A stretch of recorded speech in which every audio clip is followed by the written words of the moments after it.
Good evening, YouTubers. Welcome to episode 136 of Shrigleytube TV.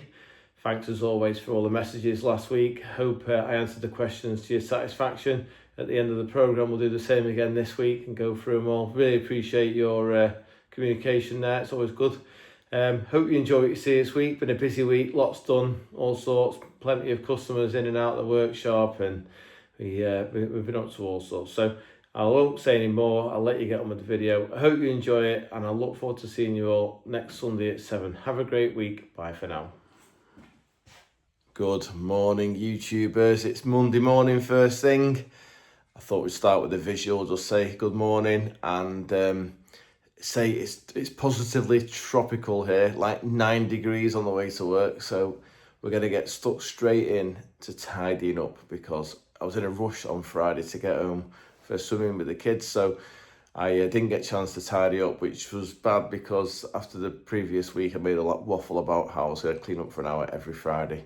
So I'm going to do it first thing now before Bernie gets here, get all the swarf off the floor, clean the machines down, and then we'll get stuck into the next block. And we've got to have a talk about this because we've got to press the rewind button, but I'll turn the camera out and explain more. Right, okay, so this is Mr. Benoy's block, and we're going to have to press the rewind button, I'm afraid, and take it all apart again, because I'm not happy with the honing on it. To cut a long story short, I was happy in here on Friday with my heater on and building Mr. Benoy's engine. Done the bearings and checked all that out. I measured all the ring gaps, and I was really happy with the rings, and I thought, oh yeah, it's not worn at all. This is all measuring bob on. And then I went home and I was thinking over the weekend, we got educated before this engine was built, by the way, which is towards the end of the move, by Christopher Kit from Down Under. He sent me a lot of information regarding Plateau honing, it's just to do with the surface finish of the cylinder bore. This is obviously cast iron, and you can see there's crisscross marks in it. And what they are is they call them valleys. So this is your cylinder bore, you've got these crisscrosses, and they actually dig into the cast. And what they do is they retain the oil, so that the cylinder always it sort of self-lubricates almost. So it's all about oil retention. So we start the honing process by doing a rough hone, and then gradually we end up with a much finer stone, and then we end up with a really nice polished finish for the cylinder to work. And it does work, this new process that I've been taught, because of all the engines that I've dynoed since we've been doing it, I've noticed that there's considerably less breathing from the bottom end, which means the cylinder is sealing better, and anything that means that gases aren't escaping past the piston, they're being used to push the piston down, so it's got to be horsepower, you know. There's all sorts of other problems with pistons that have a lot of blow-by as well, because obviously once the gases start to go down the side, it disturbs the oil on the skirt of the piston as well. So the less blow-by, the better, in my thoughts. So I built the engine. What I'd done was I'd come to the engine, looked at it, and I'd put my finest stones in the honer, and I'd just gone down it and thought, oh yeah, that's lovely, it's nice and smooth now. But what I should have done was I should have cut it and put the valleys back in, the deep valleys, with the rough stone, and then gone through the whole process. We'll probably end up taking half a thou out of it, but it won't matter. It'd be better that we've got the cylinder bores back to where they need to be, if that makes sense. So that, because this is not the finish I want, I'll show you the finish I want when I've done it. Now obviously, I try and share as much as I can on Shrigleytube, but I'm really impressed with what was shown to me, and I was asked not to share it. So I'm just going to do the job and I'll show you the results. But it is really important that the hone has this, this plateauing effect where it's polished on top, but with the deep valleys at the bottom to retain the oil. And then hopefully when we put it on the dyno, or we put it in a road car and test it on the rolling road, we will see a total lack of breathing from the bottom end, because we've got the latest system in place with the honing. Unlike, obviously this was built at the beginning of last season, which was before Kit had educated me on the importance of the cylinder honing process. Right, I'll stop waffling and get on with cleaning the workshop up. Dearie me, look at this mess. We'll get this block off, and I'll get the hoover out, fill the swarfing up. We've got 2 more blocks to do. the workshop, I've forgotten how jammed up it was with all the stuff out of the van. Until the container arrives, all this can't be dealt with. We need to get a plan in place for obtaining a container this week. Just as you can imagine, having not worked properly since September, finances are a little bit sticky. We'll have to release some money from somewhere and get this container organised. But I've got a plan for that, which involves Bob, because I've got something that Bob wants, an engine. And I thought maybe he could buy me a container. But anyway, I'll go and tackle him on that shortly. So that's where I was doing the tapping. Now, someone asked in the questions I just read this morning, did I use the machine to tap? And I did use a machine to tap because, like I was trying to explain before, I thought I explained it last week. I've got a forwards and I've got a backwards. So what I can do is, I just held the crankshaft really hard here, went in and used my foot to go in a couple of threads, back out a couple of threads, in a couple of threads, back out. When you change direction, what it does is it breaks the swarf and allows the swarf to fall to the bottom. And because we weren't in a blind hole, it was a straight through hole, all the swarf came out the bottom. So as long as I could see swarf come out the bottom, I knew I was pretty safe. And we managed to tap all 60 holes. And the other thing is, always use a decent tap, you know. Don't use a £5 one off eBay. Buy a proper HKS tap or whatever, you know. It's like 15, 20 quid. It's definitely worth the investment because if one snaps it right, it's a crank off. Anyway, so that's how we did that. So I'll get on with cleaning this mess up now. And I'll do a little video. Okay, chaps, quick update. I've finished hoovering. We've got a floor again. The machine's all clean. I did actually find it easier to clean the floor because I had this idea. I thought what I'll do is I'll do this machine first. I took the engine that was just been completed off it, put it over there, and then I thought what I'll do is I'll put a block on and I'll start boring, because if you've got a machine working, I won't feel so bad about cleaning up. Because if you've been self-employed and you've got workshop overheads, you'll know that the workshop has to produce something every minute really. Anytime it's not producing, you are effectively going backwards because of the overheads of the place. So yeah, I spent a bit of time, got my pillar drill pretty good. So put all the tools back. We're all ready to start work now. But what I'm gonna do first is I've got some heads I need to do some work on both machines. We need to do the ports and stuff on mine and James's for next year. And we need to skim some heads and get them ready for 9:30. So we're gonna, while the table's low, I'm gonna put the block on and do the honing for Benoy's at the same time as boring. And at some point, we're gonna have to start doing liners as well. But this week, because I've got my dad with me today, I think what we're gonna concentrate on is emptying the red van, because we need to do as many trips to Moss Road as possible to get Moss Road empty, ready for Big Bertha to arrive here, which is another long story. But you see the size of these windows here. This was originally a third window, but what's happened is the landlord's put a door in and he's made it fit the hole, if that makes sense. So we could potentially have another 2 foot at the height there and another 4 or 5 inches each side. If you look, you see it's been filled in. So what we'll do is we'll get this door took off. We just need to raise some funds and we'll put a new shutter door on with the box on the outside but higher up. So we've got the full height of the door of that opening to get Big Bertha in, because Big Bertha is about 6.5 foot tall and it just won't quite, it'll squeeze through that gap, but we're going to need to have the hive above it holding it to get it through. So yeah, just so much to organise, but it'll be much better when we've got the dynos out of here and the compressor, because all this and the burner, all that's to go in the container. So it'll be a lot easier when we've got the container here. And we'll just one step at a time. Let's just get something in the outro. I'll carry on boring my block, because we'll start thinking too much, my head will fall off and run on the workshop floor. Come on, mate. Quick update. We've got the grafters in the build room here. What's going on, Dad? You're looking very smart there. You got new sneaks on. The only reason he's put me on YouTube is to show my new boots. Does Mum know you've got them on? No. Are you going to be in trouble? And I'm dead now, because she will find out. She watches your YouTube every Sunday. Does she? Only just because she's curious about what you're getting up to. Really? She's got no interest at all in what you do. right, well, at least it's a view's a view, at the end of the day. You've got to take it as a positive. How's Bernie doing? We're on CCTV, Bernie. Back on CCTV, Andy, yeah? Yeah, he's just cracking on. Right, wonderful chaps. Well, my dad's stripping engines, but we've got a visitor here. Come outside into the light. This is Aaron. Aaron, I'll just turn the radio down. That's better. Right, this is Aaron, sorry. What's your business called, Aaron? AA Classics. AA Classics. You're local, aren't you? Yeah, Smallwood, near Sandbach. Near Sandbach. We've met, we've known each other for years, haven't we? But Yeah, probably Aaron 10 years now. just text me. Is it 10 years? Yeah, it's really? mad, isn't it? You I was were just a boy. you was a young man working for someone. Now yeah. you've got your own business with lads working for you. Yeah. Restoring classic cars. Yeah. Anything or in particular?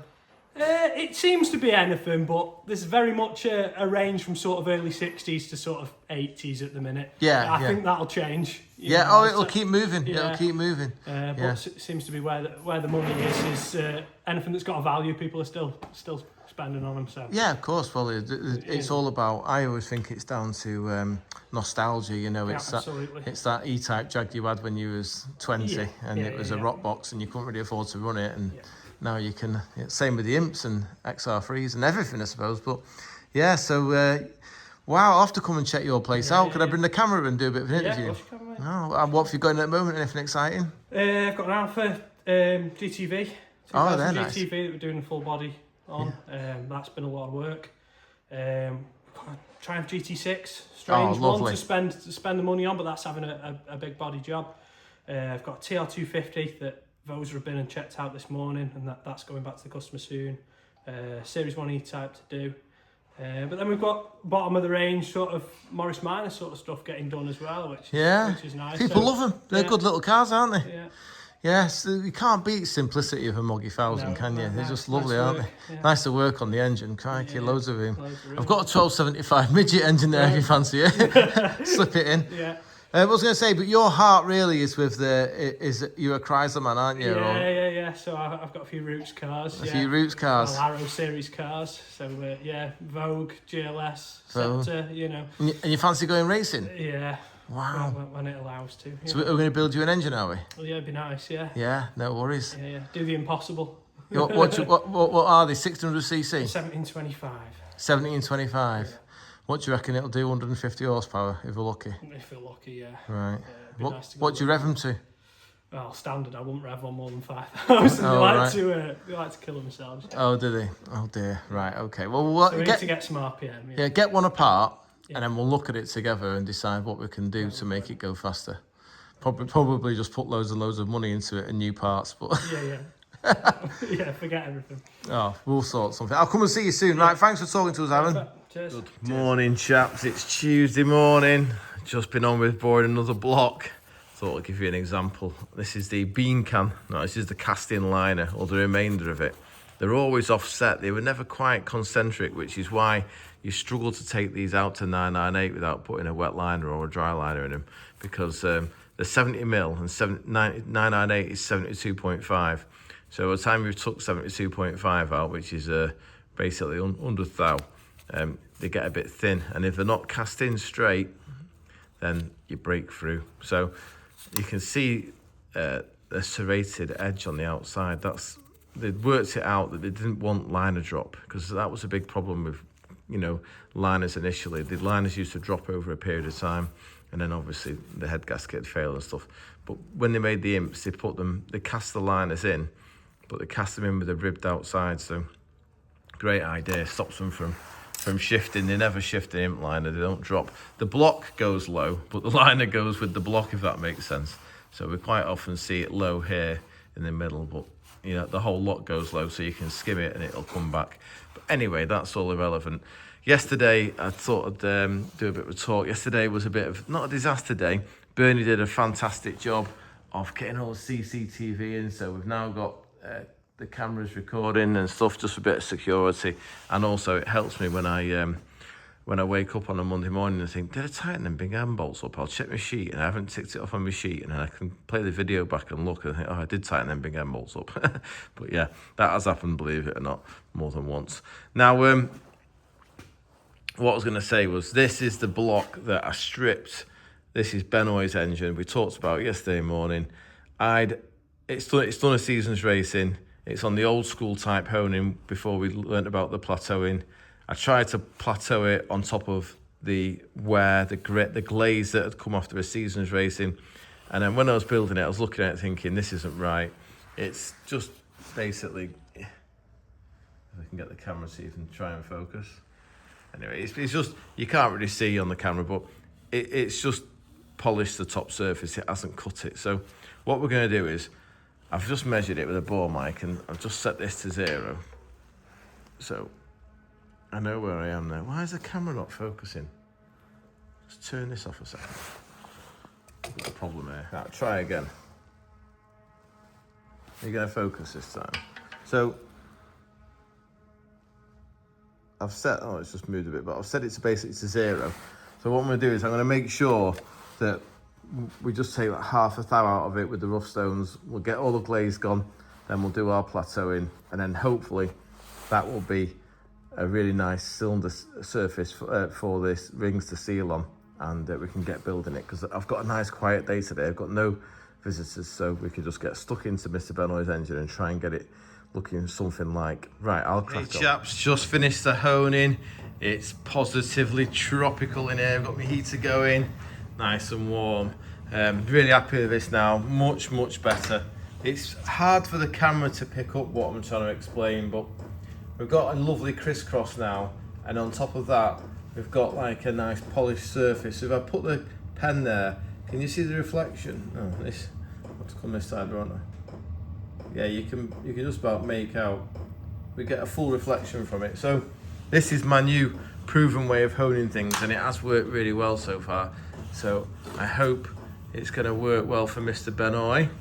We will find out when we either dyno test it, or if I haven't got the dyno sorted out in time, what we're going to do is put it in the blue and silver race car, and we're going to go to Pips and get it on the rolling road and see if we can just do a bit of setup on there.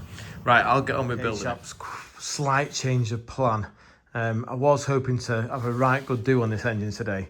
I've got it back to where it was, so we've got the head strips as well now, ready to inspect and change some parts in that. The liners are looking great. If I wish the camera would start to focus, for some reason it stopped working correctly. But anyway, they're all looking great now. I'm really happy with them. Why is it doing that? Anyway, we are there with the block, so that's all good. It's time's it 2:30. I'm going to go and meet Andy now at the Moss Road department, and we're going to continue emptying the end unit, because I've got to be out by the end of this month. So I thought, as the weather's dry, Andy was available. We'll go there, we'll fill the van full of treasure, and then we're one step closer to getting out there and getting Big Bertha to the Leafy Cheshire site. Okay, we've arrived in Stretford. Got the big red van ready to go. Got some treasure in here. Got the big 800 diesel engine that did all that work on. Put the TDCI head on it direct, but obviously it's a P100 bottom end. But anyway, that's for another day that, but we'll take it anyway because it's had too much work to scrap. Now Big Bertha, everyone keeps saying to me, oh, don't worry about it, Andy, just sell it, just scrap it. But this is a machine, this, look at that. And I've got a place for him in the workshop. That's the new Star Delta box that Bernie made for it. So all the electrics are brand new on it. It's quite big, but I think it'd be worth taking it, because we will never make anything like this ever again. Look at that. Shame I've just left it in here to get damp, but we'll soon have him cleaned up and it'll be good as gold and brand new again. Just got all these imp panels and the space frame. I've got to find somewhere to put all this stuff because I've got no more space. But we'll have to make space. The problem is, Andy, I can't see. Obviously now we've put the door on and the bricks up above it. Some nice brickwork there. Is that your brickwork? Yeah. Oh yeah, that's a cracking job you did there, mate. Andy, if it's not going to go out that way, what do you reckon to going out the top? The thing is, the higher band said there's only cables above, and there is a couple, like on the telegraph pole. But will we get enough height on it? Jesus, I didn't see that bit. Yeah, but we only need a short sling, don't we? Just need if you had a proper crane here. I think put this on YouTube. Ask for suggestions. Suggestions. I mean, it's like one of them Chinese puzzles that you get in Christmas crackers, but a bit more complicated. Isn't it? Mate, you've made it really hard there. What about taking the door back off? What? But we've got to get up the step. Can you imagine dragging that up there? Well, I'm just wondering, can we not tip it up? How deep is it? You're not tipping it, mate. It weighs 4.5 ton. Yeah, well, if you tip it, it's, I don't know, someone with physics knowledge will be able to calculate it. No, we're not tipping it, mate.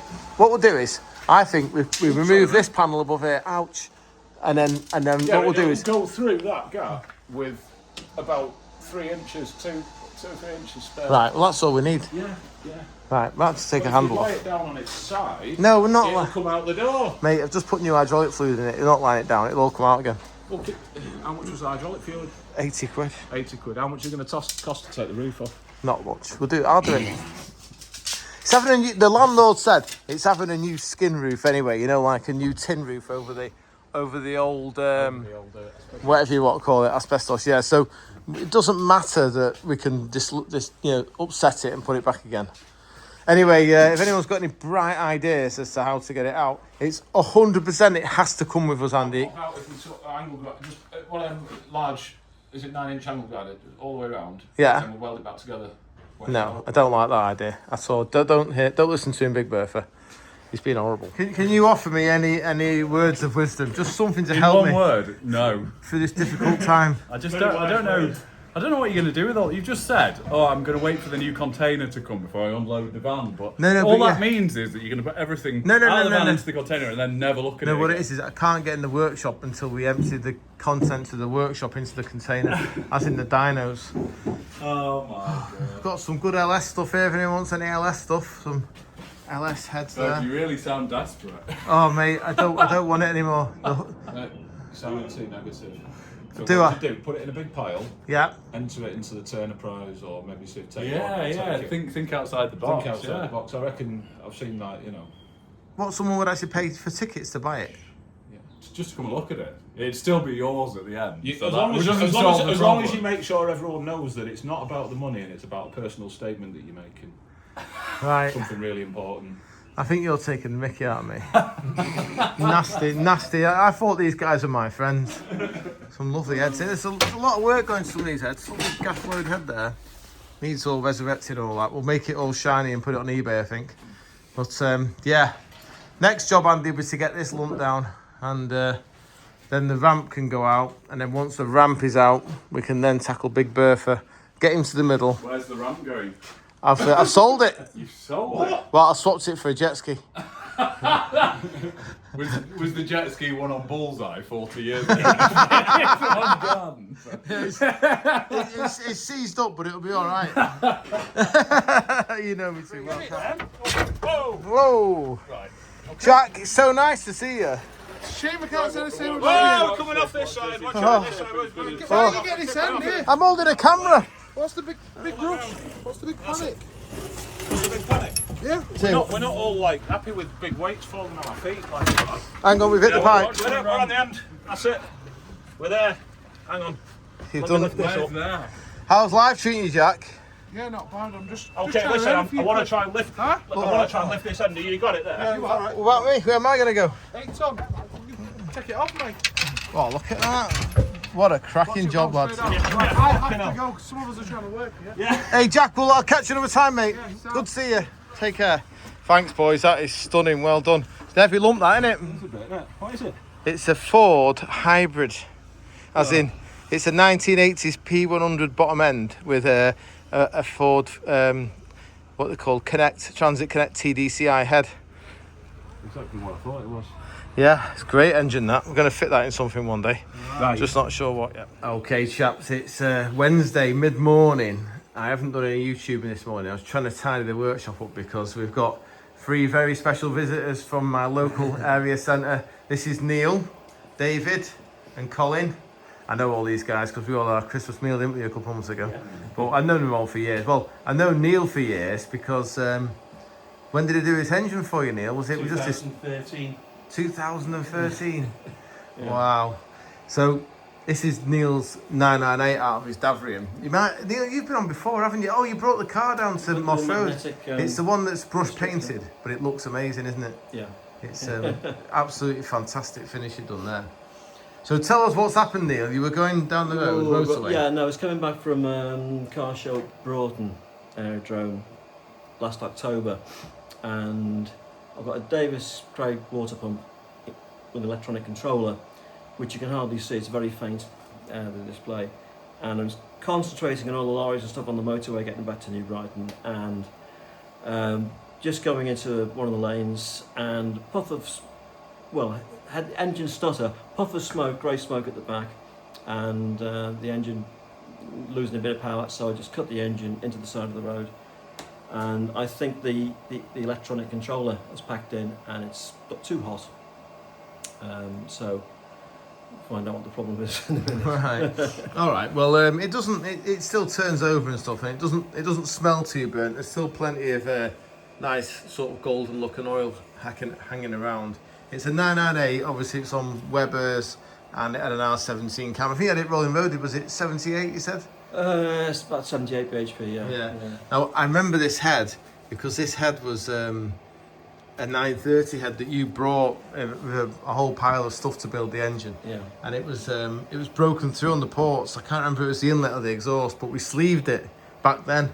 So it may be that the heat has made a sleeve collapse. I don't know, to be honest, but we'll get the head off and right. see. And then the best bit, David, we're gonna go for dinner in this place I've found called JD's Cafe, and honestly, it's stunning. You'll like it. It'll be right up your street, old school. Excellent. Yeah. Excellent. Brilliant. Right, let's get his head off. Okay, we've had the big reveal, Neil, and yeah, I'm a bit shocked by what I've seen, to be honest. I was expecting this to be just like a bad wheel string or something like that, but the wheel string has been holding its own. But it looks like, how fast were you going on the motorway? About 60. I was just going to change in So lanes. you're just cruising along, yeah? Yeah. It must have just got hot, and then obviously what's happened is it started to pink and detonate. Yeah. And you did say you could hear an audible Yeah, I had sort of a tinkling sound. Yeah, looked at Yeah. the back windscreen and there was a greyish smoke. Yeah. And I started losing a bit of power, so I just cut the engine and coasted into the side of the road. Good man. So as it's got hotter, obviously if the water pump stopped spinning or whatever's happened with it, it's got hotter, and then I'll try and say all this without tying myself in a knot.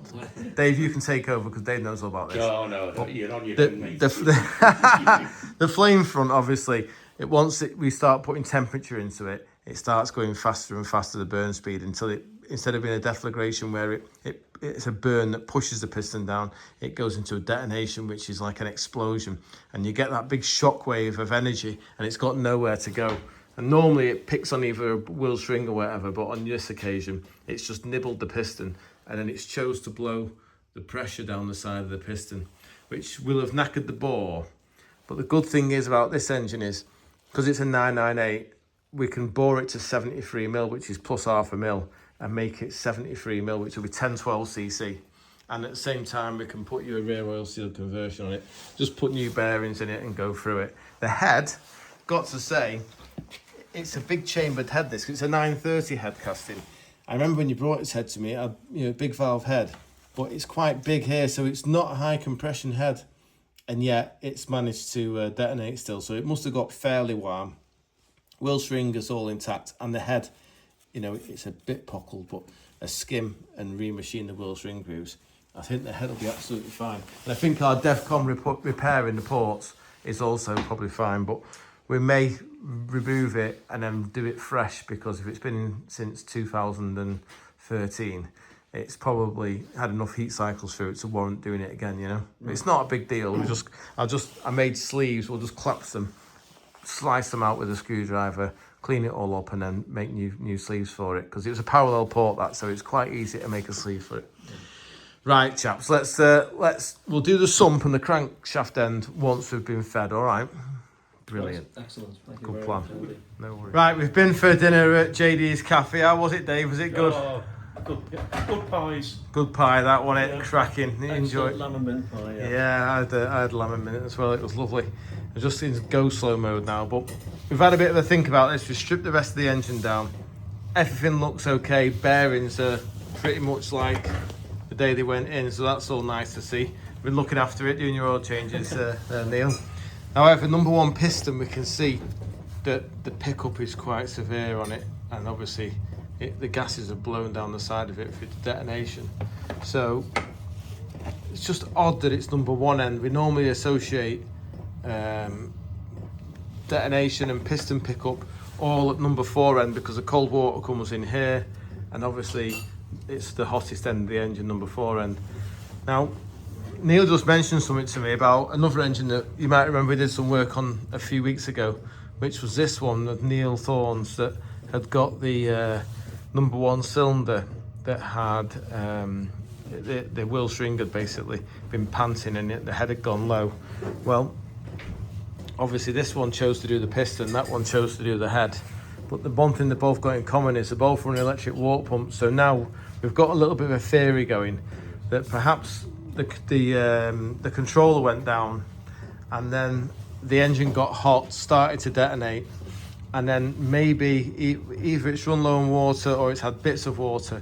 Obviously the controller works by pulsing the water, so it doesn't do like a slow flow or a fast flow. It either pumps or it doesn't pump.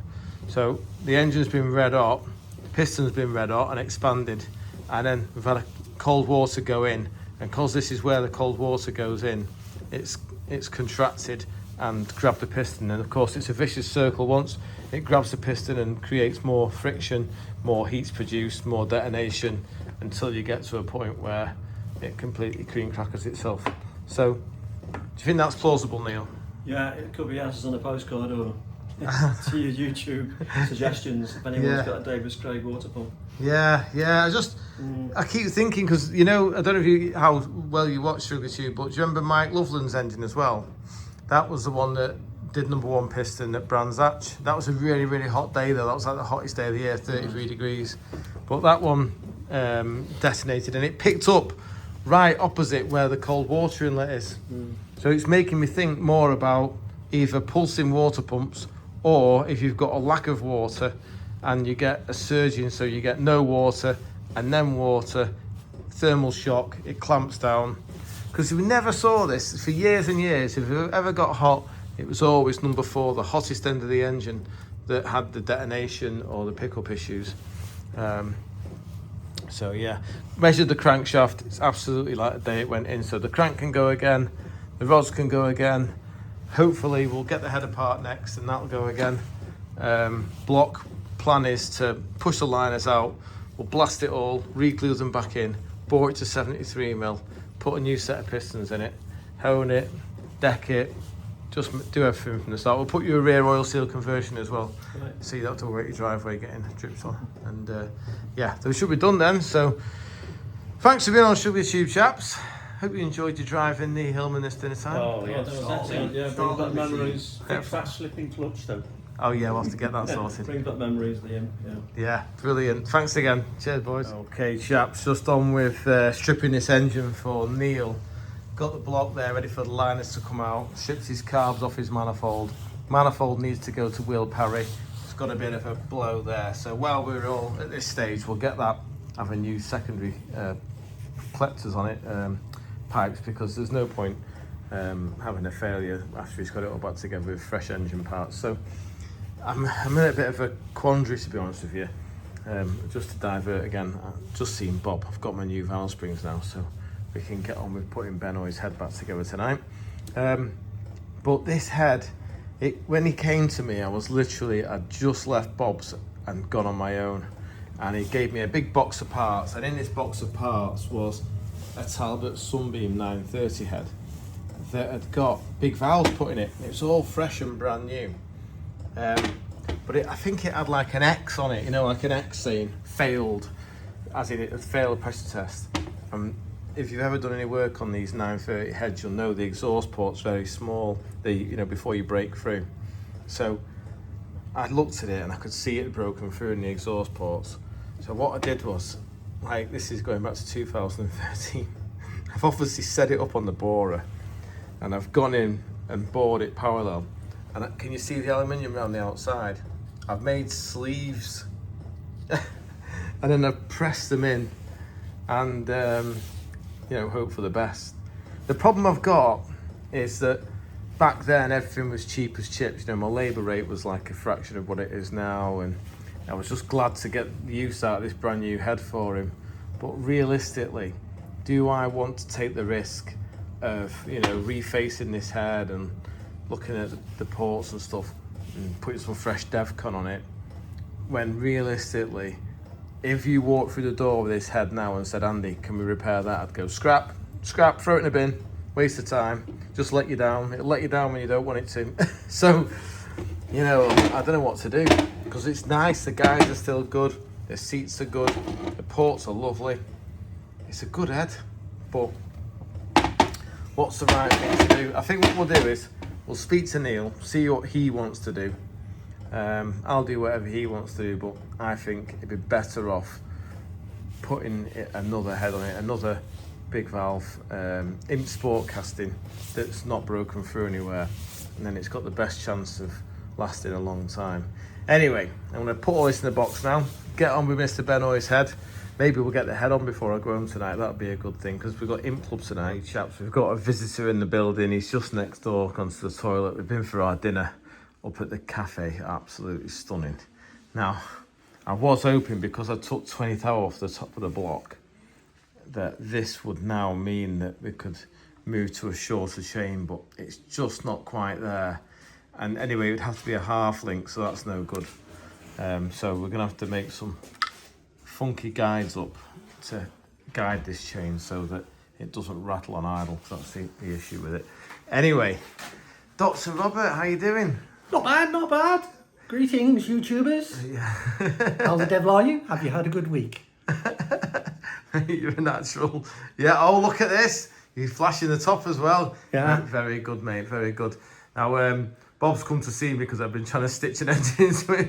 Yeah. But we've not discussed that yet. But we've had a good look at things, and we've got a bit of a plan, I think. But we won't go into that. What I'm fascinated by, now Bob's obviously got a very good brain, and he understands all about, is it physics your speciality? It was actually zoology, but I did a lot of physics and chemistry. So Bob's just been explaining to me, and I was going to try and repeat it on Shrigleytube, but I just get it all wrong. So I'm going to ask him now. We were talking about the benefits of having a dehumidifier, because obviously it gives you an endless supply of deionized water. So when we put deionized water in our imps with with the antifreeze, yes. what is the main specific advantage of using deionized water? The thing about deionized water, as the name suggests, is that there are no ionic chemical species in it. Right. Such as the calcium that you get in tap water. Right. And the problem with that is, due to the gods of chemistry, is it will undergo a process known as plate out, better known in plain English as furring up. Right, right. So the inside of your radiator and your heater matrix will gradually acquire a coating of calcite, calcium carbonate, right, and various other minerals. Is that like an insulator, is it? Yes. Right. And it also causes physical blockage. Yeah, yeah. You know, you get that sort of pale brown I've seen it, yeah, crap yeah. inside the top of the water jacket. Yeah, yeah. That's what it is. Right. That's come out of the water. Actually come out of it. Now, if you use the demineralised water, that cack that's dissolved in the water isn't dissolved in the water. It's not there. It's right. absent. So if it's not there, it can't plate out on the metallic surfaces. Right. So jobs are good. And just out of interest for the racing fraternity, is there a heat exchange benefit from using deionized water? Does it transfer its heat better? Does it less micro bubble on the surface of the aluminium and things like that? Not something I've studied. I can't really say. All I can tell you is that water has a better heat capacity, a higher heat capacity than the antifreeze or whatever. So if you've got so the more pure deionized water will be more effective in a race car than antifreeze. Yeah, but it'll wreck the engine and the heat exchange. Well, not if you drain it out after the race. No, the best thing to use is the pure. The reason you use BS6580 antifreeze solution at 30% minimum, 50% optimum, is for the corrosion inhibition properties. Right. That's why that standard is important, because right. that standard is the standard for corrosion inhibition. Now, you can, from certain places, like frost auto restoration techniques in Haydock, you can buy just the corrosion inhibitor. Right. So in the summer, if you really want to, you can do what they used to recommend for imps back in the day. Like a summer inhibitor yes. and a winter antifreeze. Yes, and just run corrosion inhibitor. Just something you said there, Bobby, picked up on. You said minimum 13%, maximum 50%, and mixed with deionized water. What happens if you go over the specified percentage of antifreeze with the water ratio? Does it become less effective? Yes. Too much corrosion inhibitor. Yeah. The chemistry is complex and not something I've studied, but my understanding is too much corrosion inhibitor starts to work the wrong way. Does it really? Apparently so. Wow. As I say, I can't go into court and swear on this as an expert witness because I'm not. Yeah. But that's my understanding. Right, so between 13 and 50%. BS6580 antifreeze. That's the blue stuff, is it? Yeah, that's the blue stuff. 30 is the minimum you want for frost protection. Right. And you don't want more than 50% in terms of the corrosion chemistry. Right. So if you're a tightwad, run it on 30, or if your engine tends to be a bit hot, you can help it by running it on 30, but otherwise run it on 50%. I will collect the water from my dehumidifier into a big 25 litre container, and I'll use that and I'll drain it between races, because it's funny you should mention it, because we're talking about it, because in the blue book for the RAC for the racing, you're not really supposed to have antifreeze, because if you have a bad do and it drops the bottom hose off and you put antifreeze on the circuit, it's like oil for the cars, and it's very hard to clean up apparently as well. You know, it is very slimy, athletic glycol. Yeah. I'm vouch for that. Right. Oh, that's interesting. So at least if it's water, it'll just evaporate and we're back to square one again, yeah? Yeah, but I would recommend, with an imp being an aluminium engine and a copper and brass radiator, that you put the corrosion inhibitor in it. And I can send Andy a link to the people I buy mine from, and no doubt the link will appear down there somewhere. Yeah, well, we can. If you WhatsApp me, I'll do my best to snapshot it and put it on there. Yeah, right. Brilliant. Yeah, that's really interesting, Bob, because people often ask me about antifreeze, and I just go, I use the pink stuff or the blue. I can't say I've seen any difference and all the rest of it, but realistically, it'd be good to get it right and know what you're talking about. But I've always tried to use that deionized water. I think we had this chat in the car coming back from Wales about 10 years ago, and you explained it all then. But like most things that go into my head, they come out, go in one side and come out the other. But that's brilliant, Bob. Well, you've tidied that right up for us. So we'll look forward to speaking to you probably in National Weekend or something, maybe. I don't know. We'll catch up. Whenever. We'll catch up at some point. I'll see you at the club anyway. Yeah. Right. Thanks for being on, Bob. I'll speak to you soon. Bye-bye, YouTubers. It's good to see you. Thanks for everything, and I'll catch you soon, dude. Cheers. Bob's had this imp for a good few years now. He likes slamming the door.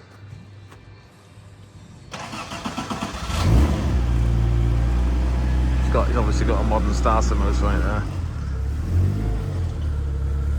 Cracking little imp, that. It's like it thinks it's a Volvo. It's got its side lights up. And it's got posh headlights as well.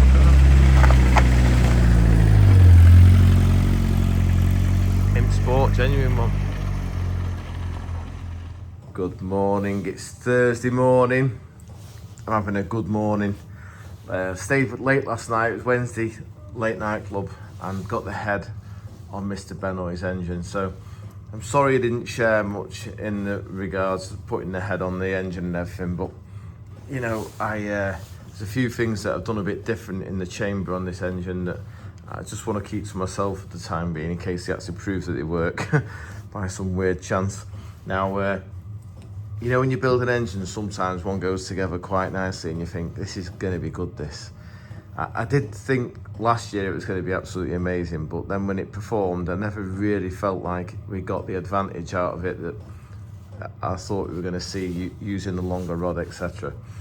And there was a few things that weren't quite on the edge of it, which I didn't mind. It was a bit of a lower compression ratio, hence why I've skimmed the block to get the piston closest to the top. So now that I've done that, it's worked out at 12.4 to 1, so it'll be quite on the edge, this. But last year when it went out, it was the first time we'd ever run with a piston guided rod for like a season's racing. So he was a bit of a guinea pig, Mr. Benoy, which he was cool with and all the rest of it. But, you know, I wasn't sure how it was going to perform, and hence why we had a little peep inside it mid-season to make sure it was okay, and it was absolutely perfect. So, and at the end of the season, the bearing and cranks was great. I was really impressed with all that. It all did exactly what I wanted it to do. So I've got a bit more confidence in the job.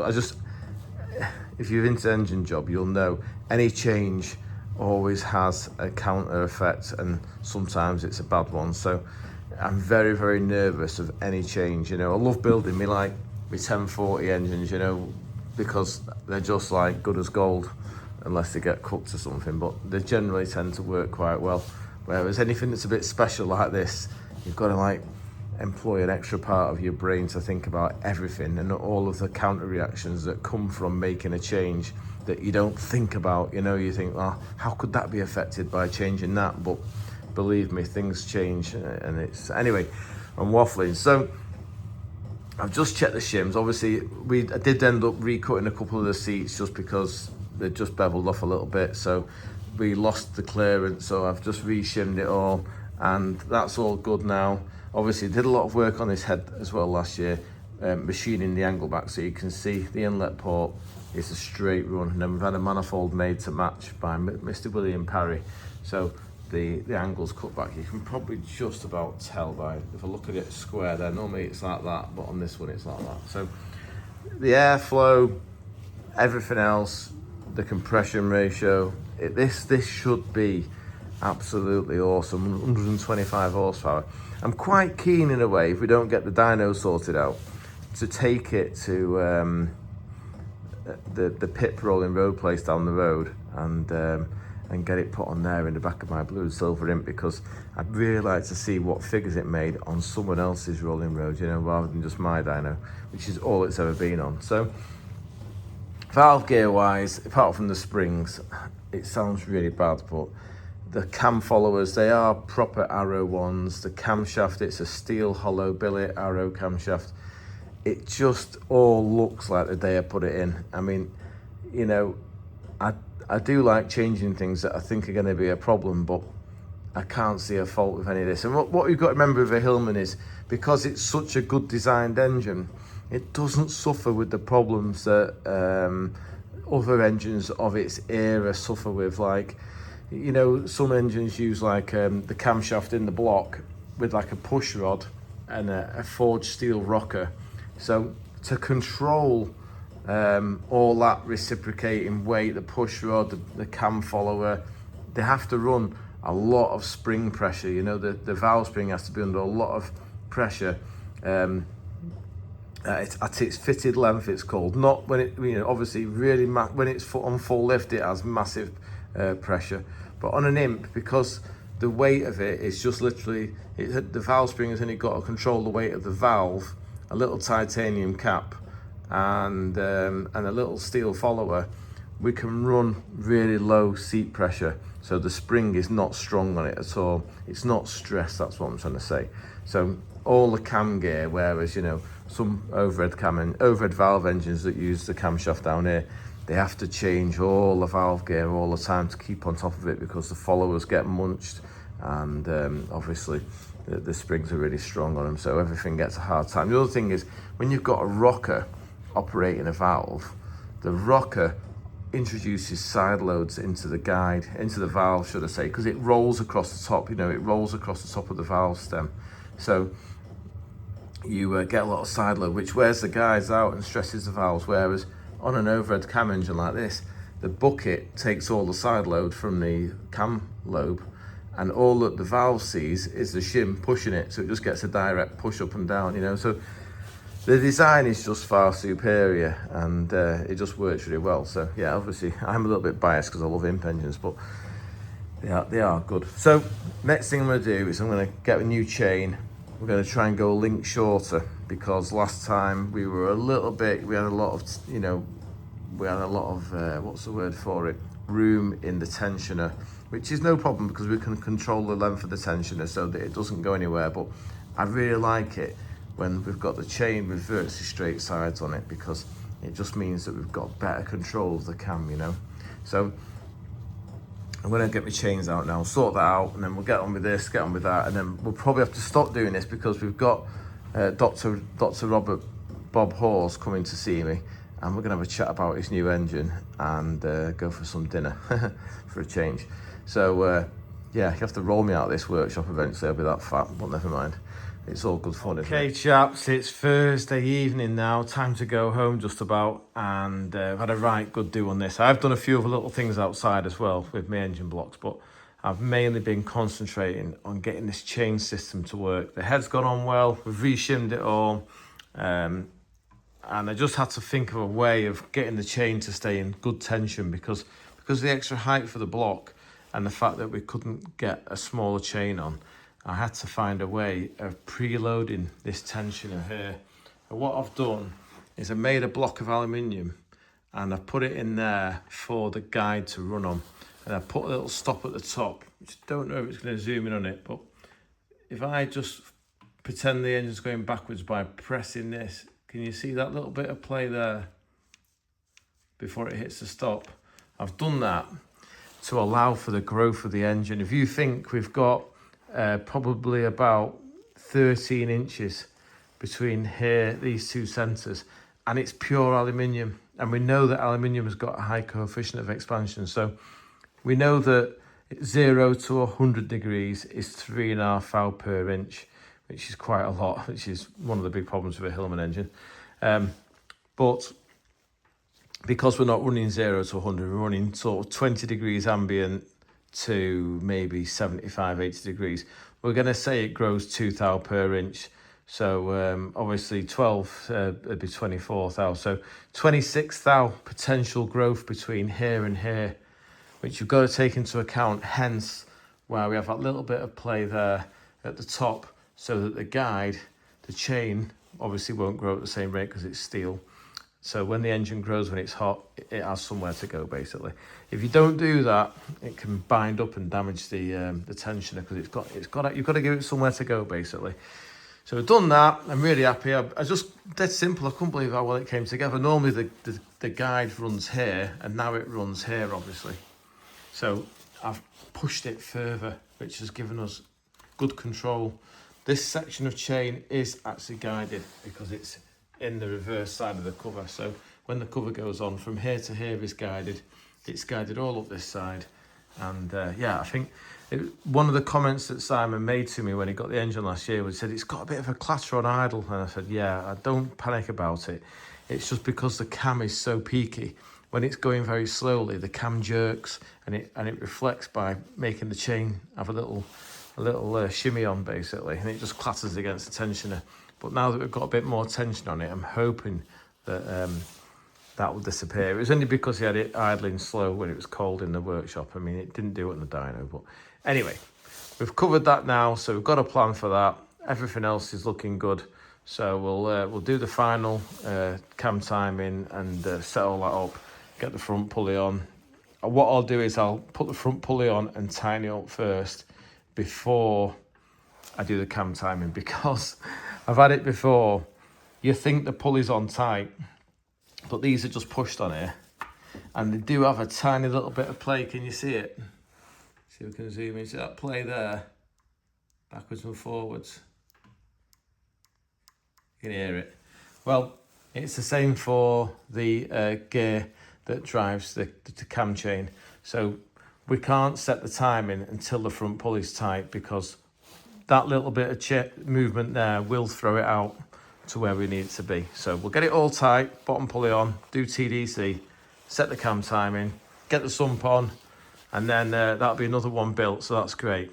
Right, I'll leave it at that, and I'll see you in a minute. Good afternoon, YouTubers. It's Friday. It's actually time for me to go home now because it's 2 o'clock and I've got to go and get the Winklers from school. I just came in this morning, didn't make a video because I wanted to get stuck into this. So this is Simon's engine. I got the sump on, so all the sump's done, and we've dressed it up with the alternator, etc. Left the plugs loose, obviously, because we're going to get oil pressure before we start it. And I've got no chokes in the carburetors because I'm going to bring it down a choke size just because of a comment that was made to me by the owner, Simon. He said it's an absolute pig to drive around until it comes on cam. And I did wonder if perhaps we'd gone a little bit OCT. It definitely helps it at the top, but if the mid-range is completely cream crackered, then it's not good. So we've gone. I'm just waiting for the chokes to arrive. We have got plenty of other engines to test first. Now I've ordered a new container, so that's on its way. And as soon as the container arrives, we'll clear the workshop of the dynos, and then we can get the imp off the ramp, and we'll start fitting engines into the imp and testing them in the imp, because it's going to be another month before the dynos are up and running, and we need to get an idea. Well, we need to get some stuff in the out tray, basically, some work in the out tray. So that's what we're going to do. This went together lovely. I'm dead pleased with it. Can't wait to see how powerful it is. Hopefully it'll be doing the correct numbers, and we'll see some really good results from Simon this year. Really excited to see how he gets on. Let's hope his gearbox problems are behind him now. Right, I'll go. I'm in work tomorrow, so I'll see you Saturday morning. Good morning, YouTubers. It's Saturday morning. It's chilly club. It's definitely fresh outside, although the sun is shining brightly, so hopefully the frost will be gone soon. I've just cleaned my bench because we've got a chap called Kevin coming down with his engine. Hopefully we'll be able to get a chat with him, and yeah, we'll make a plan for what we're going to do with him. I really must make the time to fix these tiles on here, because I can just see myself getting into that monotonous sort of like routine of doing work and then no more workshop maintenance being done. Having said that, I have hoovered up. Now, obviously we recognise this from yesterday. I've ordered new chokes for him. They'll be coming, and I've ordered a new clutch as well. So when all that arrives, we'll get that finished next week. Hopefully next week when the container arrives, we'll start by putting Neil and Finn's engine in, because William Parry has done a new manifold and it's on its way to us. So we're going to put a new manifold on it, and then we'll test it in the car, and then we'll do Alex and Jenny's, and then we'll do Simon's. So could have a good week for production next week out here. This is where I'll be today.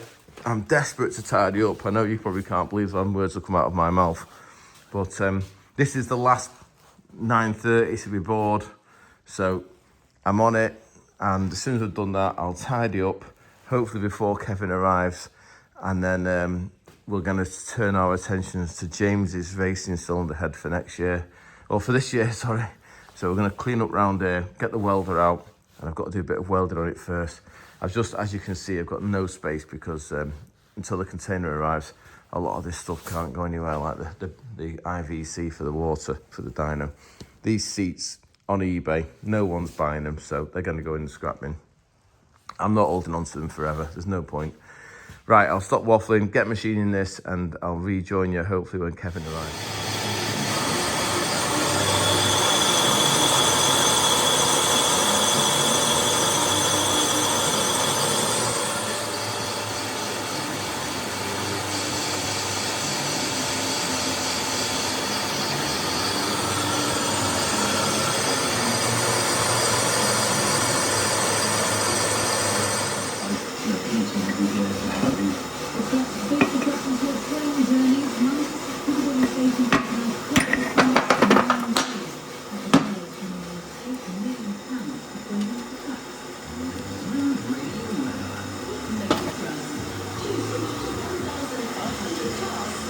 Okay chaps, the sun has come out, the frost has disappeared. I've got an engine on the bench, and I've been joined by Kev. How you doing, Kev? Morning, Andy. Right. I met Kev, was it this time last year, or was it year before at Race Retro? It was last year Race Retro. Yeah, because Kev brought me this.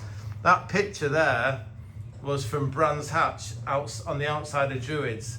And yeah, you had a picture for me, didn't you? I did, yeah. Yeah, so basically you've got a G15, is that right? That's right, yeah. And he's been collecting parts. He's got a 1040 block here. We're going to go right through this and pull liners out of it. And there's a race head in here and all sorts of parts.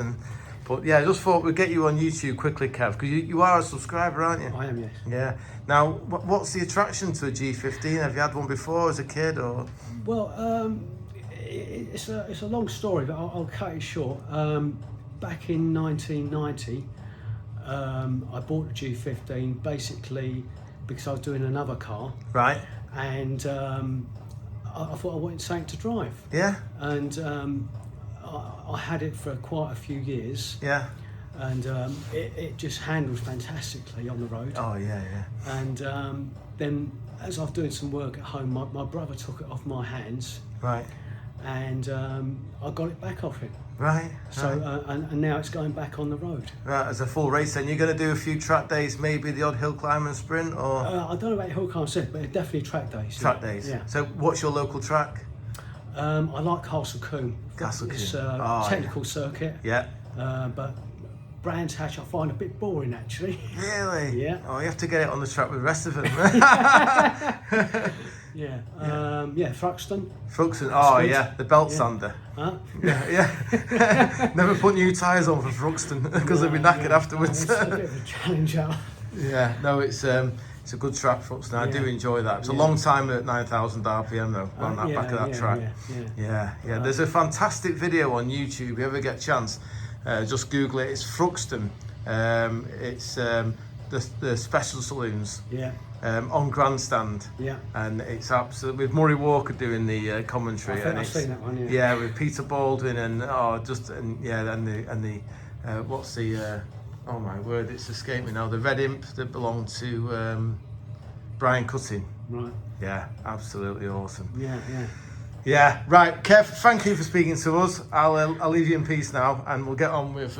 We'll put your engine in the box. It won't be too long. We will get to it. Okay. Thanks, Andy. Excellent.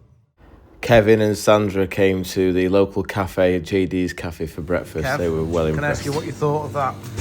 I'll tell you what, that's a great pie. I'll get it for lunch. Excellent, mate. I'm glad you enjoyed it. Look at them. What a place. Okay, chaps, despite being really busy in the workshop, I've had a bit of a ride out. It's Saturday afternoon. I've come to see my mate. He runs a garage called AA Classics, and he's got some nice kit in here. He wants us to do a 1725 holbay engine for him. So I brought some bits with me. We'll have a little look at it. We'll go and have a look around his workshop. Right, we've wandered into Aaron's place. Look at this. We did interview him earlier in the week. You've got some treasure in here, mate. Is that a Scooby-Doo van? Yeah, Don't look at that. How's it going, Aaron? What's your business called? AA Classics. Oh, we discussed that earlier in the week, didn't we? So what's under the sheet, mate? It looks like it's got twin exhaust on it. Yeah, this is a TR250. A TR250? Yeah, so American market TR5. American market, right. Yeah.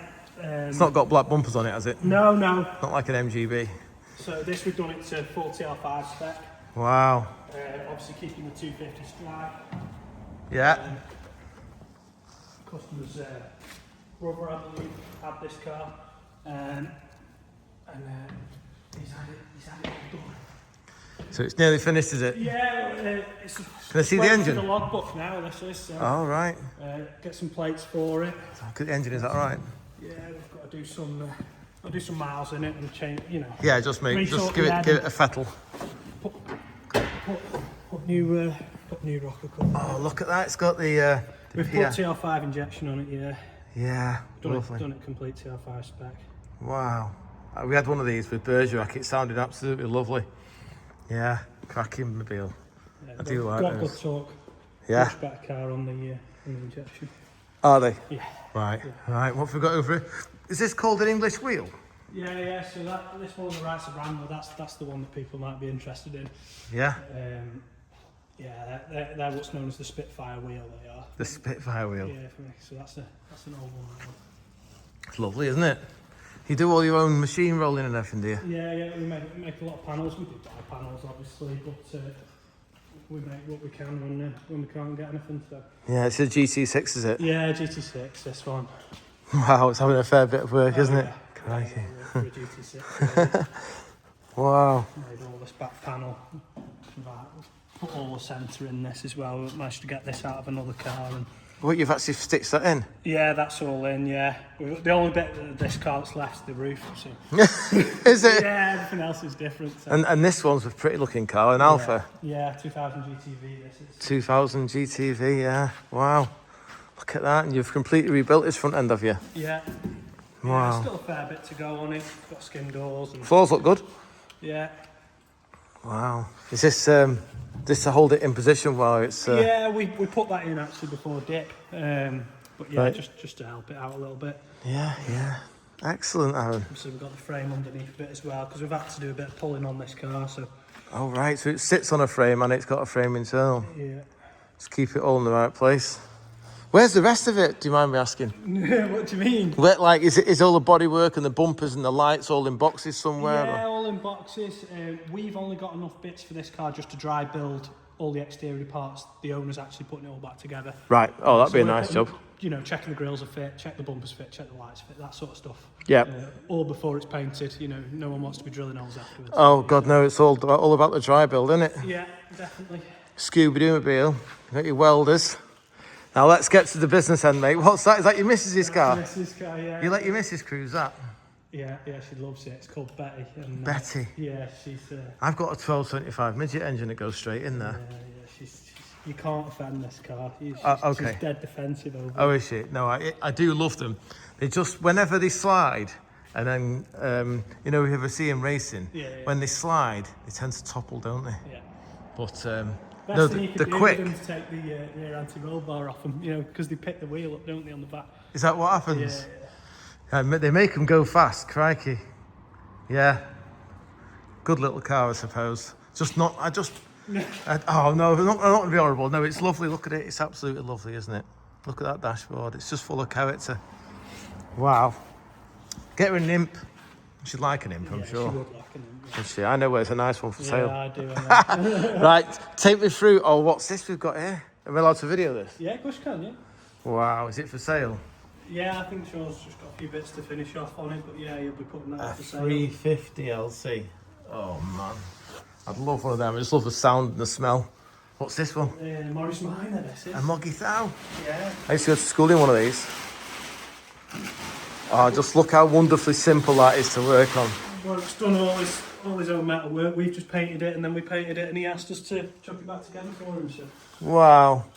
You know what? If someone said, if you was a garage mechanic in like 1970s or something, and someone said, time, yeah, can you change the points on that? Yeah, no problem, we can get to it. Do the alternator, yeah, no problem. Yeah, put us an exhaust downpipe on it, no problem. But now it's just like, you wouldn't even want to lift the bonnet on this modern stuff, would you? That's lovely, mate. Lovely job. Yeah. Lovely job. So what's in here? And let's get to. This is this your father? Yeah. It's the brains of the operation. Yeah, it's How you criminal doing? what we're doing in here for Dad, isn't it? What do you mean? We've both got dad stripping engines. Yeah, Have you noticed that? I've had my old man stripping engines. Yours is a bit tidier than my dad. I'd splatter up the wall and all sorts where he'd been knocking wet pistons out. But this is your 1725 bottom end, is it? Yeah. And you've got a crankshaft for us. Yeah. And where's the piston? Oh, there's the rod. What we discovered is I've got some nice rods here out of a Corvette, and your crank pin is roughly about 10 thou bigger than the Corvette pin, which is 2.1. So what we're going to do is we're going to put him on a set of steel rods, and I'll take the crank to Cranky Ken at Eurojap. Because Cranky Ken, I think he's like 83 or something. Right. So we need him to do the job before he retires, you know. So he'll put lovely radiuses on it, because we have discussed the crankshaft and the maximum revolutions. We do believe it's a cast crankshaft. So we're not sure quite how fast we can spin it before it becomes a problem. But I'm sure it'll cope with 7.5, maybe 750. Right, okay. Yeah. it'll need to do that to do the horsepower that you told me you want out of it. So we've got the rod. Obviously this is longer rod, so we'll be able to use a nice short compression height piston, nice light forged piston. Yeah. If we can, we've looked at the block, haven't we? We've decided that because it's got very poor clamping, and it's the bolt, if you look at the bolt holes, they're so far away from where the firing is, I think we're better off putting this on a Wills ring like an imp. Yeah. So eye head, obviously. But to bore it to any decent size, like if we can get it to 86mm, which I think we can, we'll have to put ductile liners in it. Not worry about it breaking through so much. Put the liners in, we'll glue them all in, and sit them on a shelf at the bottom. And then you can use the Wills ring, and you should be able to use a decent compression ratio then without the fear of it burning between the pots, you know, like it won't burn between there. It's funny being a 5 bearing, it's got like a 3 bearing setup, if that makes sense. Yes. You know, with a middle bit wider. So there's your carbs and manifold, is it? That's your... Yeah, we've got a few sets of them. Right. But, I think we originally talked about putting on a set of 45s, didn't we, just so we can overchoke it. Yeah, we'll put it on 45s definitely, and because it's going to be about 900 cc if we can work a way of getting it to 86 mil. Yeah. Bore, and then your camshaft. We've had a look at your cams, haven't we? We've got a cam there already, which looks like it's quite wild. But I think what we'll do is for your first engine, we'll just put that in and get some figures off it, and then we can go to Dr. Bob and say to him, this is what he's got. Get Kent to measure it. Yeah. And if you're not happy with it, and then he'll come up with his own concoction. Now, we were just discussing it. It's on quite a decent sized follower. I'll have a measure of them MGC ones that I've got. Okay. They're 22 roughly. So yeah, we'll have a measure of those and decide what to do. And then I think we were discussing more than likely we'll bung all these water holes with cast iron now. We'll tap them and put some cast iron bungs in them. And then your suggestion of like the Mini A series engine, we'll run the water out the back of the block at number 4 and then back into the head, so we get really good uniform flow, you know, because at the moment I'd imagine the water goes in here, probably gets to about here, does a U-turn, and the back end of the engine runs hot, you know. Yeah. And if we want to run decent compression and stuff, then we need to make sure it stays nice and cool. So okay.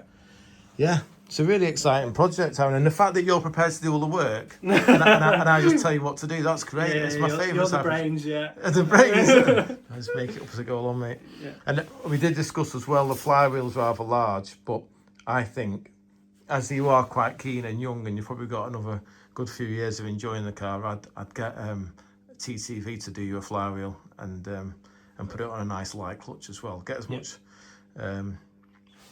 sort of rotational mass out of it. Yeah, so liven it up a little bit. Also, we'll 100%, because you're on a cast crank, we'll put it on a damper on the front. We'll get one of these fluid dampers and put one on them. There's a few options I'll discuss with you, but yeah, it's exciting. Is it quite heavy, the engine? It is it? Yeah. Well, you know what? It's like the MGB lump. It's flipping so strong. You know, very, very strong engine.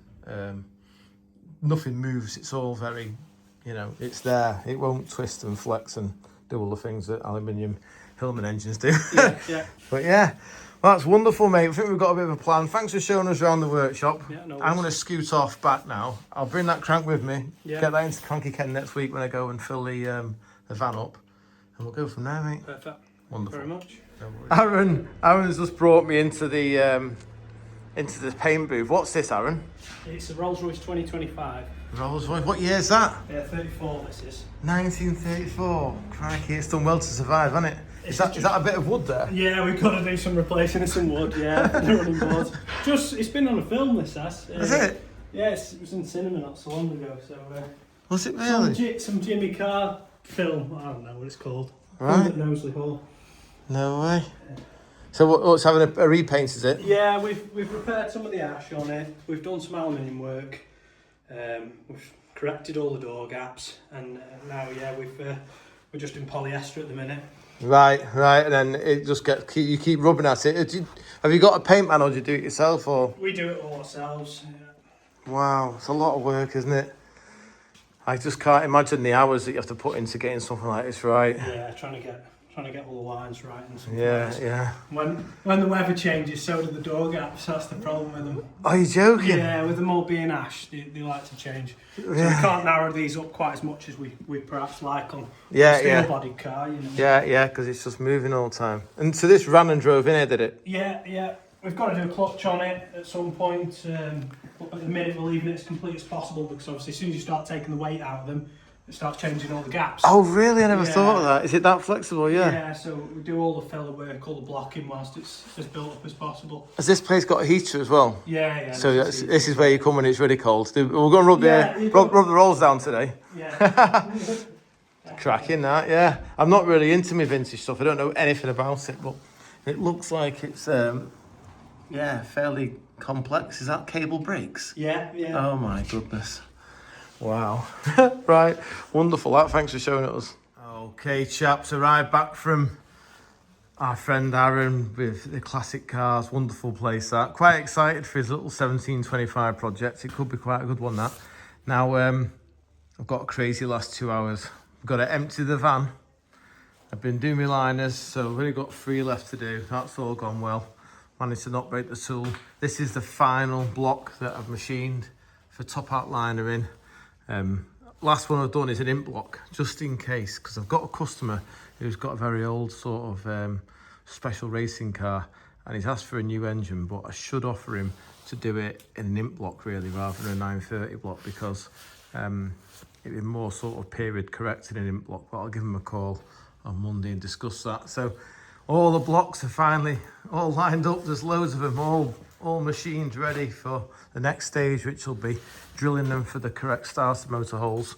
But what I said was, as on Friday I was so busy, I didn't get a chance to clean up. So the first thing we do now, clean up, because that's the last block on that's going to go on that machine. So he'll have a little rest for a while we get on with some head work on this machine and other bits and pieces. And I did want to make a start on James's head this afternoon as well. So yeah, got a lot to do in 2 hours. Not too bad. 20 minutes it took to give the place a bit of a sweep up and clean the machine down. So that's all good. We're getting a bit full in the old swarf pot now.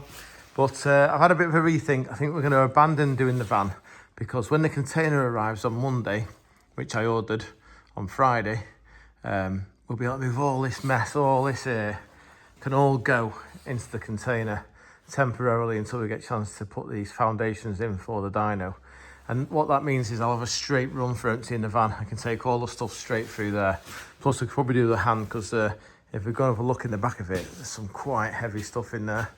There seems to be engines just everywhere at the moment. Don't know how I've made such a mess so quickly. But in the back of here, obviously that was the 1800 we dragged in the other day. There's lots of LS heads and yes, just general, not sure what to do with treasure, we'll call it. So that can be Monday's task now. We're going to have a look at James's head. I'm going to try and weld it where I know it's got a bit of an issue. Obviously, I should be with James at the CRC award do, celebrating his championship victory through superb driving style, if nothing else. I'm really sorry, James, but that is an ace picture. Well done, mate, and hope your headache's not too bad tomorrow. You look well oiled. To blow smoke up him too much, like, you know, but he can pedal, I'll give him that. Now, I thought next best thing I can do, as I'm not there to support him, is I'll get on with this head, make a start on it. This is a head that was actually passed on to me from a very kind gentleman in Scotland called Alan. Now, Alan had a number of cylinder heads that were, for want of a better word, they were sort of end of life. If you look, it's had a right good skim.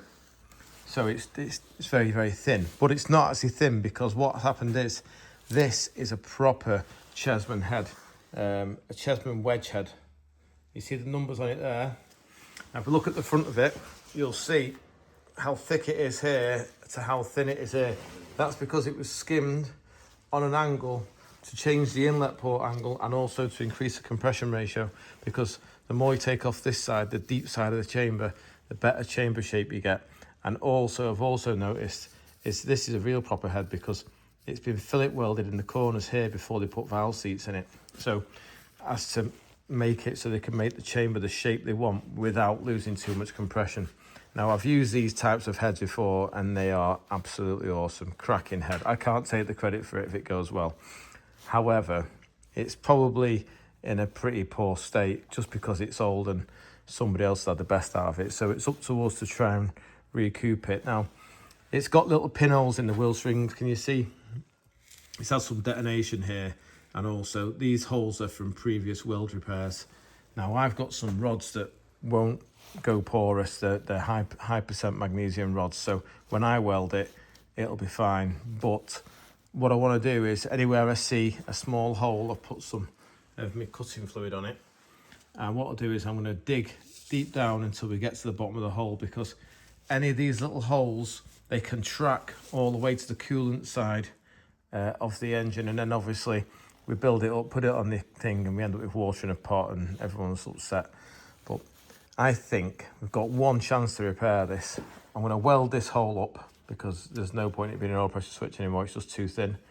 It's got a hole in the end because it's been on an upright engine at some point, so I'll weld that up as well, and we'll weld all the damaged bits. So I'm going to carry on using the hurdy-gurdy to dig out the holes, get to the bottom of the damage, and then what I'll do is I'll put it in the oven, preheat it, and Bernie, my TIG welder's still in the unit at the old unit, but he's dropped a TIG welder off.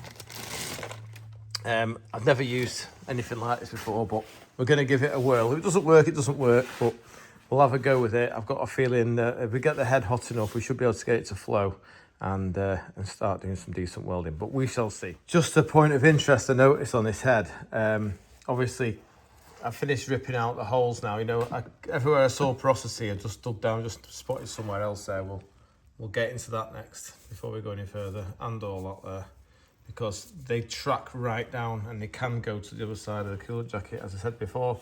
So another reason I know it's a proper engine is, or proper head, normally we've got a hole bolted here for the long stud, a hole drilled there, sorry, for the long stud, another one here.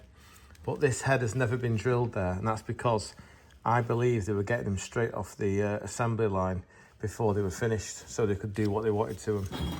If you look down here, it's got a really nice alley weld in the middle there, obviously the ACC numbers, and it's got 18.5 degrees head face. So yeah, I think this will be a good head. This, if we can make it work like this, got a fair bit of work to do. But we'll see how this welder gets on now. I'm going to put this in the oven and preheat it. And while I'm doing that, I'm going to have a little fettle with my crankshaft, you know, the holes, and just make sure they're all nice before we polish it. Congratulations, you've made it to the end of episode 136. If you've still got any energy left, then we'll do the answers to the questions from last week's messages next. Have a great week. Bye for now.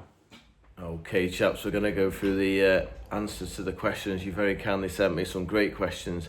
I'll try and do it quickly. I do apologise for the background noise. The washing machine is going, so hopefully we won't get any interruptions. It should only take 5 or 10 minutes. Right, we'll start with the first question, which is from Charles Lewis, 1357. Great video, Andy. Thank you very much, Chris. Charles, sorry. I watch primarily for the imps. Yeah, good man. But enjoy all your content. Great. It's interesting seeing Bergerac Stratos. You may know this already, but Mike Parks, who as well as being an accomplished racing driver and starting his career as a Roots apprentice, then going on to help develop the Imp, went to work for Lancia in 1974 and was involved with getting the Ferrari Dino engine fitted to the Stratos. And then in brackets, Enzo Ferrari didn't let Lancia use his engines until Dino cease production. Thanks for your videos. Cheers from Dorset. Well, that's a very informative comment. Thank you very much. I wasn't aware that he had so much to do with the Stratos as well. What a small engineering world we live in. Amazing. Thanks for your comment.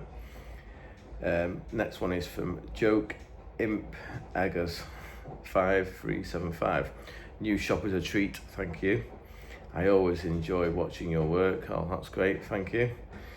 Did you read the Wikipedia write-up on Formula 1 engines? I sensed a lot of similarities to your developments. Keep up the good work. Not sure I've read that, but I have read loads because I love learning, and I've watched loads as well. I've learned a lot from YouTube, you know.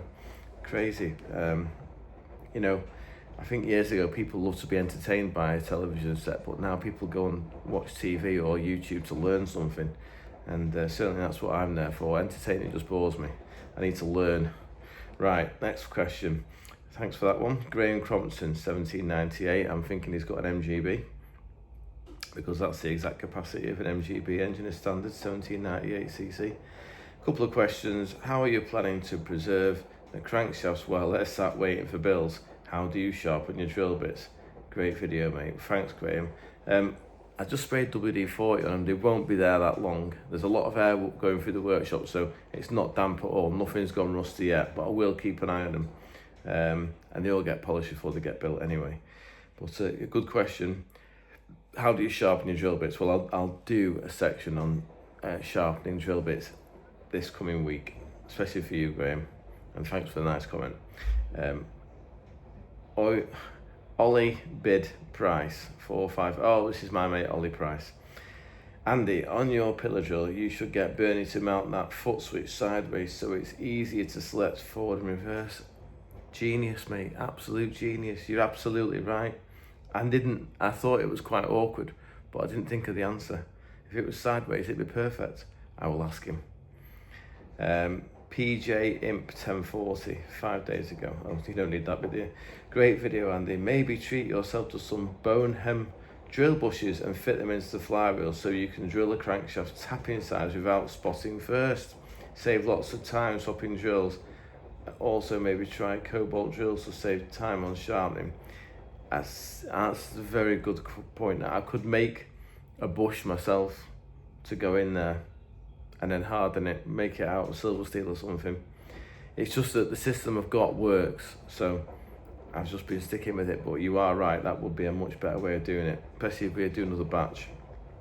Thanks for your comment. John Harnew. Hi Andy, have you ever thought of trying to convert the Imp to a gear-driven cam? Funny you should say that. I did try and make a gear-driven cam using Hillman Imp gears from the gearbox many years ago. I'll try and find a picture. I put the head on back to front as well. We don't even need to go into this. But yeah, that was when I was living in Jersey. But yeah, I think the chain works so well. I'm quite happy to stay with that. It's one of the areas where they don't seem to have a failure issue. Pretty robust, so good point. There's a lot of harmonic issues as well when you get involved with gears. If you ever read about the DFV, they had all sorts of problems where a certain RPM all the teeth fell off the gears, and they had to work out a way of doing like a harmonic damper in the center of the gears to take the vibration, the resonance out of it. Anyway, thanks for your comment. Orange 5 Fox, had bells ringing when you mentioned Derek Fisk, and after racking my brain, I remember having a Corgi rocket stock car with the name on it when I was a little kid. Pretty sure it was purple with a red top. Back in the 70s, we often holidayed near Christchurch in Dorset and always went to the oval racing at Matcham's Park. Not sure that's there now, but it made the news years after year when it became the Winter Wonderland and the staff management issue had the little kids being told to oh right, I've off by some Santa's little helpers. Right, wonderful. Should have stayed at the stock car track. Well, yeah, thanks for your comment. I'm glad you picked up on that.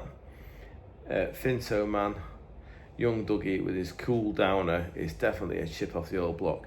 Young Dougie is getting lined up as my first apprentice that's going to actually stay working for me. I think we could definitely turn him into a little worker. He's definitely got the interest. He's busy all the time developing his Lego. He loves it. Russell's a bookworm, and he's just not interested in the engine, so I'm not ever going to push him that way because he's got to do what he wants to do. But maybe one day Russell will come and work in the workshop. He'd have to earn good money though. I think he describes my workshop as a dungeon. Anyway, never mind. There's still plenty of time to turn him around. Right, Mike 6505 or Mict. Use bolts in tight valves, much more safer, reliable. Yep, I've got bolt-in ones on my race car. Thank you for that. Martin Hash 1329. Did you tap the holes on the flywheel by hand? I did it using the machine. I did explain in this week's video how I did it. So yeah, no, I used the machine to tap it. Graham B1. Hi Andy, it may be one of your trade secrets, but if it isn't, how do you seal the spacers on top of the block to get them watertight and oil tight? And how do you keep them held on while you're fitting the liners? A video would be great. We have got to do a chap in Scotland's engine which has got a spacer plate, and I'm looking for a new way of doing it. So what I'll do is I'll go through it all. I'm thinking I'm going to put little N4 countersunk screws and I'll hold it on with the Loctite SI 5660, and then we'll machine it all. And I think that's going to be the best way of doing it. So we'll go through that together in the next few weeks. That'll happen. Thanks for your question. Jump 449965. Andy, have you built any engines for racing sidecars? We used Hartwell Imps, KGB Imp engines. Cheers. Ex sidecar racer. Good wood is brill. Well, thanks for your comment. I have done the odd sidecar engine, not loads. Just helped a few people and got involved with one or two. Not always to the great success, I've got to be honest. I don't know whether I've had a bad run with them or whether it's just a different set of rules for sidecar outfits. But yeah, to do a sidecar engine properly, I personally think it needs to be dry sumped, because from what I've seen of them, they've got slick tyres and they go around corners very, very fast. And it just, if it was dry sumps, I'd have no qualms about oil starvation. So yeah, but that's not probably going to likely to be happening because we're just busy with him. Anyway, thanks for your question. At BSPS 1234. Great video, Andy, thank you. Have you seen what Dave Vizard does with cranks to lighten them? Is it worth the effort though, or can you get extra horsepower from the engine? Well, anything we save weight with is, you know, you haven't got to accelerate that mass, so it is horsepower, and better in balance it is also horsepower. So yeah, there is definitely benefits to be had. I have seen stuff that Dave Vizard has done, but I'm not saying I don't rate the guy. He's obviously a very, very clever man, but yeah, no, I've not seen anything that that he's done, to be honest with you. He's a bit of an A-series man, isn't he? And he's quite a confident chap. I saw a video once where he was sort of claiming that he'd gone into a dyno room and made one adjustment and given the engine 90 horsepower. And I thought, Anyway, enough of that. Peter Wardle 572. Andy, I think the guy who stuffed the fan through the rad of the other guy's car was probably Todd Sweeney. It was definitely Todd Jones. I'm sure it was Jones and his brother Biffo Sweeney, regulars at Wimbledon in the speed with F2. Well, this was F1 in the 60s and returned in the 70s. The 60s was the best. Starts to the tune of Swing Safari with I think in the start car, Brian Redhead, who got killed. Oh, I don't know, but this sounds like it might be all before my time. But thank you for your comment anyway. Yeah, I'm pretty sure it was Todd Jones. I can't remember his number. I should have looked up before I did this. I'll try and find out and add it in. Right, David Bohr, C8S. Hi Andy, thank you for another great video. You're very welcome, glad you enjoyed it. I also like to try and sharpen drill bits. Could you perhaps give us a demo in next video as to how you do it, as I'm not always successful? Also, what speed is the drill when you tap holes, as I would be scared of breaking a tap? Yes, well, what I do is I grab the drill, the tap on the shank, so that if we have an issue, it acts as a clutch and slips in the chuck, because as you quite rightly say, it's very brittle and they could snap quite easily. And I will do you a demonstration on how to how I do my drill bits. I'll get Bernie to hold the camera on Monday because he's in on Monday.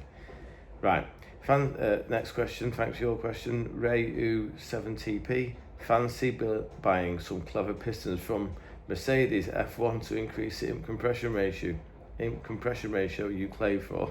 Yeah, I do, yeah. Have you got some for sale? Are they the right price? Could we fit them? Are they around 74 mil? I think they might be a bit bigger than that, but yeah, I'm always open to modern alternatives. Thanks for your comment. Jerry McIvor 374. Another fascinating mix of content. Thanks again, you're very welcome. Thanks for your comment. Pete Wilkie, my pal, Mint. He always puts a comment, Wilkie.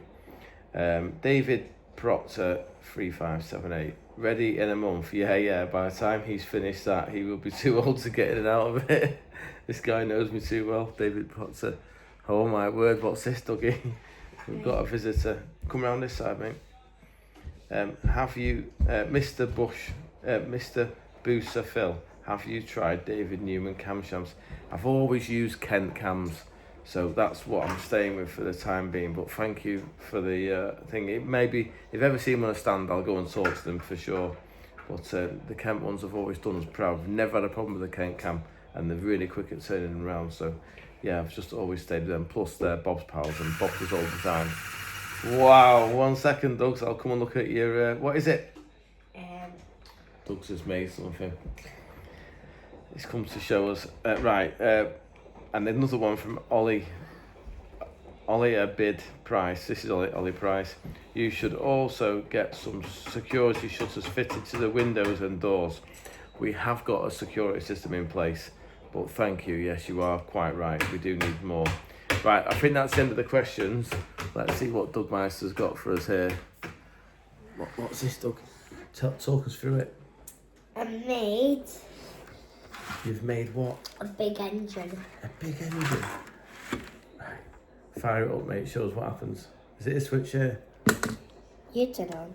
Oh, it's got a Turn it on, gearbox. turn it on, turn it on. It's got a gearbox as well. Oh, mate. You are so clever. Do you want a job, by the way? Yeah. Yeah. If I pull you out of school, do you think you'd be alright? Just come and work with me. That'd be okay. Would you like that? Out school? Yeah, if you come out of school, come to the workshop, pull engines apart, would that be okay? Yeah. No, you'd miss your friends, wouldn't you? Maybe a few years. When you're old enough, yeah? Yeah. Oh, bless. Right. Thanks for watching, and I'll see you next Sunday at 7. Bye for now. It's Sunday morning. That can only mean one thing, can't it, Dougie? It's time to make pancakes. No, Dougie, not yet. Yeah. Let's get it a little bit more fluid. Can you carry on stirring the eggs and the flour, and then when it's all runny, can you give us a demonstration of your paddle machine? Show us your mixer. Go on. Show us it work. That's amazing, mate. Right. Yeah. Okay, carry on stirring and I'll let you know when it's ready, okay? That'll just clog up if we put it in now. Yeah. Okay. Give us a power stir, mate. Show us those muscles. That is amazing stirring. Well done. You've really got the power there, though. Daddy found out it was run out battery. Yeah. And we only have this one now. Right, okay. And we have to use this one. Right, it's ready for the mix, W. It's nice and thin now. Hold it there, because I don't want it to fall off and land inside. Yeah. Yeah, good lad. Right. Are you ready? Yeah. Both hands. Oh no, it's... Yeah. You ready? Yeah. Oh, wow. It actually works, Dougie. That is a brilliant invention. I know. Are you excited about your pancake? Yeah. Yeah? Dougie, is there any chance we can get the dyno working on here? Just bring out battery. It's run out of battery. Help me take it off you. Oh, hold it, turn it off. Wicked that, mate. Well done. Good job. Let me get rid of that. Is there any chance you can try and get that working so I can show everybody how it works? Yeah. The dyno. Come on. Show us this engine here. So, when you pull this, this turns on, and this connects all the way to this wheel. Yeah. And this is the motor what's attached to this wheel. Yeah. And you put something under it, and it goes very fast. So, and it makes it flat under it. Can you turn it on, see if it'll work? Just one last go. Why has it stopped working? Papa, I told you, but it can't work. Why is that? Papa, Right. it was without battery. Run out of petrol. Oh no. Right, okay, I'll get some new batteries then. But finally, the other one can work. Well done anyway. Well done.